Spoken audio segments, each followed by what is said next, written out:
Hey there everyone, this is Abhishek back again with another interesting tutorial.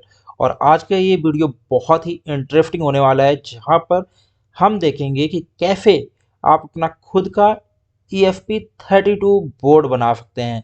अभी तक आपने कुछ इस तरीके के ESP32 बोर्ड देखे होंगे, जहाँ पर ये चिप लगी होती है ESP32 की, और यहाँ पर होता है इसका प्रोग्रामर, यहाँ पर होता है इसका वोल्टेज कन्वर्टर। अब यहाँ पर जो वोल्टेज कन्वर्टर यूज होता है वो यूज होता है AMF 1117 3.3 volt voltage converter. Because ESP32 हमारा काम करता है 3.3 वोल्ट पर। तो अगर हम इसको USB से कनेक्ट करते हैं तो USB हमारा 5 वोल्ट का करंट देता है, और उसको हमको इस चिप तक पहुंचाना होता है 3.3 वोल्ट करंट के लिए। बिकॉज ESP32 चिप हमारी काम करती है 3.3 वोल्ट पर। तो उसके लिए हम यहाँ पर AMF 1117 3.3 वोल्ट का मॉड्यूल यूज करते हैं। और यहाँ पर ये जो चिप आपको दिख रही है ये होती है प्रोग्रामर चिप, जिससे हम प्रोग्राम अपलोड करते हैं। एंड आफ्टर दैट यहाँ पर दो बटन होती हैं, EN एंड बोर्ड बटन। तो आज की वीडियो पर हम करने क्या वाले हैं, हम खुद का अपना एक कस्टम बोर्ड बनाएंगे, जहां पर हम केवल इफ चिप को यूज करना सीखेंगे कि इफ चिप को हम कैसे यूज करते हैं। तो अगर आप इफ चिप को यूज करना सीख गए तो आप अपने खुद के जब प्रोडक्ट बनाते हैं तो वहां पर कभी भी, जब भी आप कमर्शियल प्रोडक्ट करेंगे तो वहां पर पूरा मॉड्यूल यूज नहीं होता है। बिकॉज कस्टमर को ज़रूरत नहीं है प्रोग्रामर की, कस्टमर को आपका प्रोडक्ट चाहिए, और आपका प्रोडक्ट केवल इफ चिप के ऊपर काम कर रहा है। ये प्रोग्रामर के लिए ये सारी चीज़ें लगी हुई हैं कि प्रोग्राम कैसे अपलोड करना है कैसे नहीं। बट यूजर को आपके प्रोग्राम से कोई मतलब नहीं है, उसको केवल फीचर्स चाहिए। तो फीचर्स आप इस चिप का यूज करके दे सकते हैं।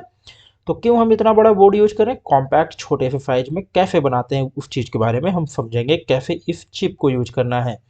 तो हम स्टेप बाय स्टेप बहुत ही डीपली इसके पहले सर्किट डायग्राम को समझेंगे, और समझेंगे कैसे हम इस पावर कन्वर्टर का भी यूज करना सीखेंगे, कैसे हम इस पावर कन्वर्टर का यूज करेंगे, कैसे इस चिप तक 3.3 वोल्ट का कन्वर्ट देंगे। और हम ये भी सीखेंगे कि इस चिप पर प्रोग्राम कैसे अपलोड करेंगे। तो इन सारी चीज़ों को हम करेंगे। सबसे पहले सर्किट डायग्राम बनाएंगे एंड देन हम उसको PCB पर कन्वर्ट करेंगे। PCB is a printed circuit board. तो ये जो भी आपको इस चिप के अलावा दिख रहा है बोर्ड, वो PCB बोर्ड है। तो आप इसका सर्किट डायग्राम भी यहाँ से देख सकते हैं। तो सर्किट डायग्राम मैंने यहाँ पर बना रखा है EGEDA पर। सो मैं यूज कर रहा हूँ EGEDA PCB डिजाइनिंग सॉफ्टवेयर। ये फ्री सॉफ्टवेयर है, इसका पेड वर्जन आता है, बट हमारा काम फ्री सॉफ्टवेयर से हो जाएगा, तो हमने यहाँ पर फ्री सॉफ्टवेयर का यूज किया हुआ है। तो सबसे पहले आपको करना क्या है, आप फाइल्स पर आएंगे, न्यू पर जाएंगे, न्यू प्रोजेक्ट क्रिएट कर लेंगे। आफ्टर दैट यहाँ पर आपको project, design manager, common library, तो कॉमन लाइब्रेरी पर आप क्लिक करेंगे तो आपको यहाँ पर ground, VCC, register, capacitor, header pin, LED और LCD लाइट्स, बहुत सी चीज़ें आपको यहाँ पर मिल जाएंगी जो कि प्रीडिफाइंड कॉमन लाइब्रेरी है। साइड पर आएंगे तो आपको ये वायरिंग टूल का दिख जाएगा, जहाँ पर ये इसको अगर आप क्लिक करेंगे तो यहाँ पे वायर, आप ये जो वायर आपको दिख रही है ये वायर अटैच कर पाएंगे एक दूसरे से। और कुछ same component, net flag, ground, 5 volt VCC, ये सारी चीज़ें यहाँ पर साइड पर हैं। यहाँ से आप कलर वगैरह चेंज कर सकते हैं। ये ड्राइंग का ऑप्शन दिख रहा है तो यहाँ से आप टेस्ट ले सकते हैं। यहाँ पर ये लाइन, जैसे आपको ये बॉक्स दिख रहा है तो ये बॉक्स आप यहाँ से इससे करवा सकते हैं। इस तरीके से करके आप ऐसे क्लिक करेंगे और ऐसे बॉक्स इसका आ जाएगा। तो इस तरीके से आप करवा सकते हैं। एंड आफ्टर दैट अब हम बात करते हैं ESP32 बोर्ड की। तो सबसे पहले आपको यहाँ पर चूज करना है ESP32 बोर्ड। इसको चूज करने के लिए आप आएंगे लाइब्रेरी पर। सो जब भी आप यहाँ पर टाइप करेंगे अपने कंपोनेंट का नाम, जो भी आपको मॉडल चाहिए, तो वो यहाँ पर आ जाएगा। सर्किट हमारा सेम होगा सारे ESP32 बोर्ड के लिए। जो भी हम करेंगे वो सारे फीचर्स अलग अलग ESP32 बोर्ड के मॉडल पर यूज होंगे। तो आप कोई भी चूज कर सकते हैं अपने अकॉर्डिंग, आप किस पर काम करना चाह रहे हैं, क्योंकि ESP32 के बहुत सारे मॉडल आते हैं। हम चूज कर रहे हैं ESP32 रूम 32। तो इसको चूज करने के बाद आप जब प्लेस पर क्लिक करेंगे तो ये आपका यहाँ पर आ जाएगा, और इस पर जब आप इंटर करेंगे तो वो इस तरीके से आ जाएगा। तो हमने इसको ले लिया है यहाँ पर। अब इसको मैं थोड़ा सा यहाँ पर जूम करता हूँ और इसको समझते हैं। सबसे पहले तो यहाँ पर कुछ पिन्स होते हैं। तो यहाँ पर एक पिन होता है IO0 नाम से। तो IO0 पिन ये होता है कि जब भी आप इस पर बटन को प्रेस करेंगे, तो हमने यहाँ पर FPST बटन लगाई हुई है, 2 पिन बटन। जब भी आप इस बटन को प्रेस करेंगे तो आपका जो बोर्ड है वो प्रोग्रामिंग स्टेट पर आ जाएगा, प्रोग्राम को फ्लैश करने की स्टेट पर। तो इस वजह से हमने यहाँ पर बटन लगाई हुई है और एक pull up register 10 kilo ohm का लगाया हुआ है, और रजिस्टर को आप यहाँ पर वीसीसी एंड ग्राउंड के साथ में कनेक्ट कर देंगे। इसके बाद हमने यहाँ पर ग्राउंड एंड 3v3 को हमने वीसीसी एंड ग्राउंड से कनेक्ट कर दिया है, क्योंकि बोर्ड हमारा 3.3 वोल्ट पर काम करता है, तो हमको यहाँ पर 3.3 वोल्ट कनेक्ट करना पड़ेगा और ग्राउंड को ग्राउंड से। और जितने भी ग्राउंड हैं, सपोज यहाँ पर ग्राउंड है, ये दोनों ग्राउंड है, तो हमने सबको ग्राउंड से कनेक्ट कर रखा है, ग्राउंड को ग्राउंड से कनेक्ट कर दिया है। इसी के साथ साथ जो 3v3 पिन होता है उसको वीसीसी से, जो कि 3.3 वोल्ट है, ईएन पिन। ईएन पिन हमारा रीसेट पिन होता है, तो जब भी अगर आपको अपने प्रोग्राम को रीस्टार्ट करना है, मतलब अपने डिवाइस को रीस्टार्ट करना है या फिर प्रोग्राम अपलोड कर रहे हैं, उस टाइम पे रीसेट बटन प्रेस करनी है, रीसेट करना है प्रोग्राम को, तो आप यहाँ पर रीसेट बटन का यूज करेंगे। तो हमने यहाँ पर भी एसपीएफटी बटन का यूज किया है, सेम बटन यहाँ पर दोनों यूज हो रही हैं और सेम चीज़ हो रही है। यहाँ पर भी हमने 10 किलो ओम का पुल अप रजिस्टर यूज किया है ताकि वो अपनी स्टेट पर बना रहे, और वीसीसी के साथ अटैच किया 3.3 वोल्ट के साथ में एंड ग्राउंड से। तो हमारा सिंपल सा सर्किट ESP32 बोर्ड का केवल इतना होता है। एंड नाउ प्रोग्राम अपलोड करने के लिए हम यहाँ पर सीरियल कम्युनिकेशन के थ्रू प्रोग्राम को अपलोड कर सकते हैं। तो हमने यहाँ पर RX एंड TX पिन का अटैच किया, तो यहाँ पर ये ground VCC and RX TX pin आ चुके हैं। तो ये हमारा ESP32 बोर्ड का सर्किट हो चुका। And now we understand about the 3.3 volt voltage converter, जो कि हमने लीनियर वोल्टेज कन्वर्टर के बारे में समझते हैं। तो यहाँ पर AMF 1117 3.3 वोल्ट का लीनियर वोल्टेज कन्वर्टर हम यहाँ पर यूज कर रहे हैं, तो जो कि ये है, जो आप यहाँ पर चिप पे देख रहे हैं, तो ये है। इस पर 3 पिन होते हैं, ground, V out and V in. V in pin पर आप दे सकते हैं करंट 4.3 वोल्ट या 4.4 वोल्ट टू 12 वोल्ट तक का, और ये करंट 1 एम्पियर से ज़्यादा का नहीं होना चाहिए, अदरवाइज आपका बोर्ड डैमेज हो सकता है। एंड एक सबसे इम्पॉर्टेंट बात कि जब भी आप करंट, अगर आप 3.3 वोल्ट पर उसको लेना चाहते हैं, वी आउट अगर आपका 3.3 वोल्ट है, तो आप 1.1 वोल्ट हायर करंट देंगे अपने डिवाइस को, जो कि कन्वर्टर है। तो जो भी ड्रॉप आउट करेगी, मतलब ये है, अगर आप इसको 4.4 वोल्ट दे रहे हैं, तो ये आपको कन्वर्ट करके 3.3 वोल्ट देगी। अगर उससे कम देंगे तो 3.3 वोल्ट से भी कम वोल्टेज देगी। तो इस वजह से एक बहुत ही अच्छी बात होती है, एक बहुत ही अच्छा टॉपिक है ये, कि अगर जब भी आप वोल्टेज ड्रॉप करवा रहे हैं तो आप 1.1 वोल्ट हायर करंट ही हमेशा दें। तो आप इस पे मैक्सिमम दे सकते हैं 12 वोल्ट तक का करंट, और मिनिमम 4.4 वोल्ट या 4.3 वोल्ट तक का करंट दे सकते हैं। तो यहाँ पर हमने पॉजिटिव में, तो यहाँ पर आप सपोज करिए कि आपने 9 वोल्ट पर कनेक्ट किया है और इसके बाद या 5 वोल्ट पर कनेक्ट किया है, तो यहाँ पर हमने 2 कैपेसिटर यूज किए हैं, जो कि इलेक्ट्रोलाइटिक कैपेसिटर या फिर आप सेरेमिक कैपेसिटर का यूज कर सकते हैं। और इसके बाद हमने यहाँ पर 10 माइक्रोफैरड एंड 100 NF का कैपेसिटर यूज किया हुआ है। अब कैपेसिटर का काम होता है वोल्टेज के को स्मूथ करना, उसमें जो भी नॉइज या फिर फ्लक्चुएशन क्रिएट हो रहा है, वोल्टेज ड्रॉप हो रहा है, वोल्टेज हाई हो रहा है, तो उसको एक स्मूथ स्टेट पर ले आना। तो उसके लिए हम यूज करते हैं यहाँ पर कैपेसिटर्स का। तो हमने 2 कैपेसिटर यूज किए इनपुट के लिए, 10 माइक्रोफैरड और 100 NF का, और सेम कैपेसिटर हमने यूज किए आउटपुट के लिए। तो आउटपुट पिन हमारे वी आउट है, जिन पर ये अटैच हैं, और यहाँ पर हमने LED भी अटैच की हुई है, जिसको हमने यहाँ पर कर देते हैं 300 किलो ओम के रजिस्टर के साथ में, फॉर दैट कि हमारी LED बर्न ना हो, मतलब कि ख़राब ना हो, और जब भी हमारी LED ऑन होती है तो अगर ज़्यादा करंट होता है, तो इस वजह से हमने यहाँ पर रजिस्टर का यूज किया हुआ है। एंड नाउ फिर हमने यहाँ पर VCC अटैच कर दिया एंड ग्राउंड अटैच कर दिया यहाँ पर। तो ये सेम ग्राउंड हमारा यहाँ पर आकर के ऑटोमेटिक अटैच हो जाएगा जब हम सर्किट बनाएंगे। ये PCB डिजाइनिंग पर ऐसा ही होता है कि जब भी अगर आप नेट फ्लैग या फिर कोई भी कंपोनेंट लेते हैं और सेम दे देते हैं कंपोनेंट के नेम या फिर उनका जो भी, सपोज यहाँ से अगर मैं ग्राउंड उठाता हूँ कहीं पर भी अटैच करता हूँ, तो जितने ग्राउंड है वो आपस में अटैच हो जाएंगे। तो यहाँ पर ग्राउंड है तो ये ग्राउंड अटैच हो जाएंगे सारे।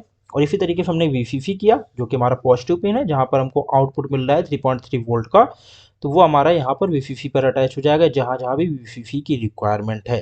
तो इतना सा काम होता है केवल एक स्टैंड अलोन ESP32 बोर्ड को यूज करने के लिए।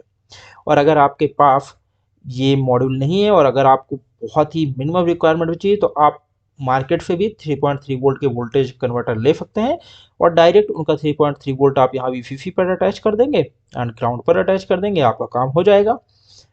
और मैंने ये भी बता दिया कि अगर आप खुद से बनाना चाहते हैं तो भी आप बना सकते हैं। प्रोग्राम को अपलोड करने के लिए आपको यहाँ पर ये चीज़ें हैं, RX TX और ग्राउंड एंड वीसीसी, जहाँ से आप प्रोग्राम अपलोड कर सकते हैं and boot and reset button का यूज कर सकते हैं आप यहाँ। तो ये तो बात हो गई हमारे सर्किट डायग्राम की।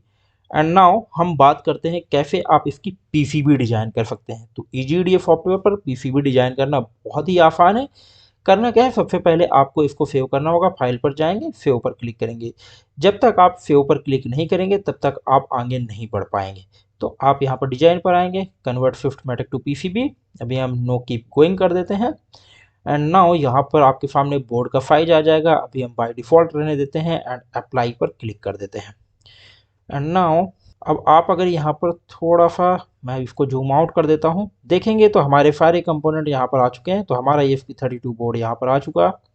इसको हम इस तरीके से यहाँ पर ले लेते हैं और इस बोर्ड को अगर हम पहले कंपोनेंट सारे फिटल कर लेते हैं तो ये हमारा पावर है जहाँ से हम इनपुट ले रहे हैं 4.3 वोल्ट टू 12 वोल्ट तक का।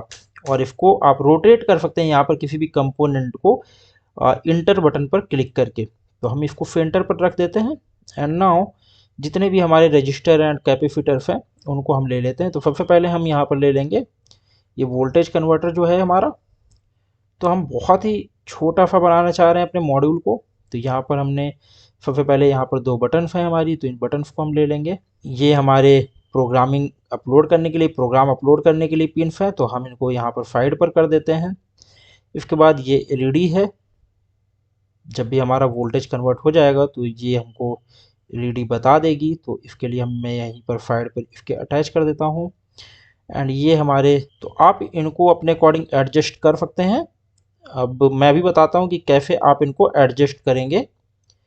एडजस्ट करने का एक बहुत ही अच्छा मेथड होता है। इनको एडजस्ट करने के लिए आप अपने पीसीबी पर आ जाएंगे जो आपने सर्किट डायग्राम बनाया है और यहाँ पर आप चेक करेंगे कि कौन सा कंपोनेंट का क्या नाम है। तो यहाँ पर C1 C3 C2 C4 हमने दिए हुए हैं, तो हम आ जाएंगे पीसीबी पर। सो मैंने अपने कंपोनेंट्स को यहाँ पर एडजस्ट कर लिया है। कंपोनेंट्स को एडजस्ट करने के बाद हमने देखा कि कंपोनेंट्स को कैसे एडजस्ट करना है। सबसे पहले आप सर्किट डायग्राम पर जाएंगे और देखेंगे कि कौन सा कंपोनेंट किस जगह पर है, तो उसके अकॉर्डिंग आप उसको एडजस्ट कर देंगे उसकी लोकेशन पर। तो हमने एडजस्ट कर लिया। इसके बाद अब हमारा काम है इसकी राउटिंग करना, कि ये जो पिन्स हैं इन पे जो वायर हैं इनकी राउटिंग करना, सो दैट ये वायर आपस में एक दूसरे से टकराए नहीं। तो इसके लिए राउटिंग करना तो एक बहुत ही अच्छा फीचर है EGDA पर, जिससे हम ऑटो राउटिंग कर सकते हैं। तो हमको किसी भी तरह की ज़्यादा प्रॉब्लम्स लेने की ज़रूरत नहीं होती हैं। तो हम राउट पर जाएंगे, ऑटो राउट पर जाएंगे। तो यहाँ पर कुछ डिजाइन रूल्स होते हैं जो कि अलग अलग मैन्युफैक्चरिंग कंपनी के अकॉर्डिंग होते हैं, बट बाय डिफ़ॉल्ट जो यहाँ पर प्रोवाइड होते हैं हम उन्हीं से अपना काम चलाते हैं और उसको अप्लाई करेंगे एंड देन फिटिंग पर क्लिक करेंगे, रन पर क्लिक कर देते हैं। तो हमारी जो राउटिंग का काम है वो प्रोग्रेस होगा। इसके बाद हम अटेम्प्ट्स कितने लिए, 68 कंप्लीटेड, 68 100% कंप्लीट हुए। फेल्ड अगर होंगे तो बता देगा, तो हमारे कोई भी फेल्ड नहीं है। टोटल वायर्स कितने लिए, 1। और उसके बाद हम ओके पर क्लिक कर देंगे। तो आप यहाँ पर देख सकते हैं कि हमारी जो पीसीबी है ESP32 बोर्ड की, जो हमारा स्टैंड अलोन ESP32 बोर्ड है, वो बन करके रेडी हो चुका है। अब अगर आप इसका 3D व्यू देखना चाहते हैं या फिर हम कहें कि 2D व्यू देखना चाहते हैं तो देख सकते हैं। तो सबसे पहले हम इसका 2D व्यू देखेंगे, तो 2D व्यू पर क्लिक कर देते हैं। तो ये हमारे पीसीबी का 2D व्यू है जो हमने खुद बनाया। और इसके बाद अगर आप इसका 3D व्यू देखना चाहते हैं तो हम 3D व्यू पर क्लिक कर देते हैं। So now you can see कि हमारा जो पीसीबी बोर्ड है वो रेडी हो चुका है और हमने 3D व्यू पर देख रहे हैं। तो 3D व्यू पर आप देख सकते हैं यहाँ पर रीसेट और बूट बटन है। इसके बाद यहाँ से हम प्रोग्राम अपलोड कर सकते हैं सीरियल कम्युनिकेशन के through, RX and TX pin के थ्रू। इसके बाद यहाँ पर हमारा ये पावर कन्वर्टर सर्किट है जिस पर हम 4.3 वोल्ट टू 12 वोल्ट को 3.3 वोल्ट पर कन्वर्ट कर रहे हैं, बिकॉज हमारी जो ESP32 चिप है वो हमारी 3.3 वोल्ट पर काम कर रही है, तो इस वजह से। और आप इसका व्यू पूरा देख सकते हैं। और इसके बाद हमारा पीसीबी रेडी हो चुका है। एंड नाउ अगर आप इसकी फाइल डाउनलोड करना चाहते हैं तो फाइल्स पर जाएंगे। जनरेट पीसीबी फैब्रिकेशन फाइल पर जाएंगे। सबसे पहले आपको इस फाइल को सेव करना होगा, तो फाइल पर जाएंगे, सेव कर लेंगे। अब जैसे ही ये फाइल हमारी सेव हो जाती है तो हम फाइल्स पर जाएंगे, जनरेट पीसीबी फैब्रिकेशन फाइल पर क्लिक करेंगे। Yes, check DRP rules. तो अगर किसी भी तरह का कोई भी एरर होगा तो शो हो जाएगा, पर हमारे में कोई भी एरर नहीं है। बहुत ही अच्छी तरीके से हमारी पीसीबी बनकर रेडी हो चुकी है। तो हमारी पीसीबी आ चुकी। आप यहाँ से भी ऑर्डर कर सकते हैं जेएलसी पीसीबी का यूज करते हुए। अदरवाइज आप यहाँ से gerber फाइल को डाउनलोड कर सकते हैं और आपको जहाँ पर भी अच्छी कॉस्टिंग मिले आप वहाँ से इसको ऑर्डर कर सकते हैं। और जेएलसी पीसीबी भी अपने सर्विस प्रोवाइड करता है जहाँ से आप इसको ऑर्डर कर सकते हैं यहीं से, और इसका ये फाइल आप यहाँ से डाउनलोड कर सकते हैं। और अगर आप इसके पीडीएफ व्यू और इन सारी चीज़ों को डाउनलोड करना चाहते हैं तो आप एक्सपोर्ट पर आएंगे, PDF, PNG, SVG, other format पर आप इसको डाउनलोड कर सकते हैं। तो इस तरीके से हमने आज देखा कि किस तरीके से आप अपना खुद का ESP32 board stand alone mode पर यूज कर सकते हैं, कैसे इसको प्रोग्राम कर सकते हैं, कौन कौन से पिन्स का यूज होगा, और कैसे आप अपना बोर्ड पीसीबी बना सकते हैं। इन सारी चीज़ों के बारे में बहुत ही डीपली हमने बात की, एक एक कंपोनेंट के बारे में समझा कि ये कंपोनेंट कैसे काम करता है, क्या फीचर्स हैं इसके, सारी चीज़ों के बारे में सीखा। तो अगर आपको इसी तरीके के इंटरेस्टिंग ट्यूटोरियल्स अच्छे लगते हैं तो हमारे चैनल को सब्सक्राइब करें, बेल आइकन को प्रेस करें और अपने फ्रेंड सर्कल पर भी वीडियोज को शेयर करें, फॉर दैट हम और भी इंटरेस्टिंग वीडियोज आप लोगों के लिए ला सकें। तो मिलते हैं किसी नेक्स्ट ट्यूटोरियल पर। Till then keep learning and keep exploring.